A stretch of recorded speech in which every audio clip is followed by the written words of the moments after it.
நண்பர்கள் அனைவருக்கும் வணக்கம். என் பேர் L S Kannan. Seasons management solutions அப்படின்ற கன்சல்டிங் கம்பெனியோட ஃபவுண்டர் அண்ட் சிஇஓ. கடந்த 15 வருஷங்களா ஸ்மால் கம்பெனிஸை கார்பரேட் ஆகிற பாதையில் அவங்களுக்கு ஹெல்ப் பண்ணிட்டு இருக்கோம்.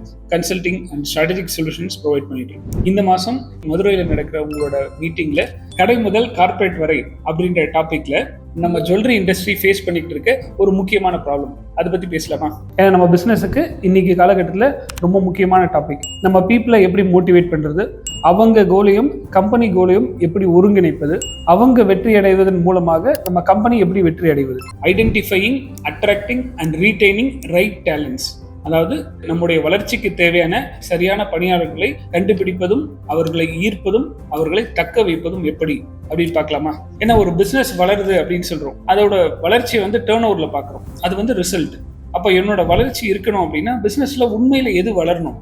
பில்டிங் வளரணுமா, இல்லை என்னோட கெப்பாசிட்டி வளரணுமா, ஸ்டாக் வளரணுமா அப்படின்லாம் பார்த்தா அதையெல்லாம் தாண்டி மிக முக்கியமான வளரக்கூடிய ஒரு இடம் நிறுவனத்தினுடைய திறன் அப்படின்னு சொல்லக்கூடிய திறமை வளரணும். அப்போ ஒரு நிறுவனம் வளரணும் அப்படின்னா அதுல இருக்கக்கூடிய பீப்புள் டெவலப் ஆகணும். பெரிய பெரிய கார்ப்பரேட் நிறுவனங்கள் அந்த நிலையை அடைவதற்கு காரணம் அந்த கம்பெனியில வேலை செய்யக்கூடிய பணியாளர்கள் திறமையானவங்களா இருக்காங்க, அவங்க திறமையை தொடர்ந்து வளர்த்துட்டு இருக்காங்க. ஏன்னா திறமையான பணியாளர்கள் அப்படின்னு நமக்கு என்ன தோணுது, கார்ப்பரேட் கம்பெனினா அந்த மாதிரி எம்ப்ளாயி கிடைப்பாங்க, நமக்கு கிடைக்க மாட்டாங்க. அப்ப நமக்கு கிடைச்ச எம்ப்ளாயியை திறமையான பணியாளர்களாக மாற்றுவது எப்படி, அவங்களை தக்க வைப்பது எப்படி, நம்ம இன்னும் கொஞ்சம் ஹாப்பியா சந்தோஷமா வளரும் பிசினஸா மாறுவது எப்படி, இதை பத்தி பேசுவோமா?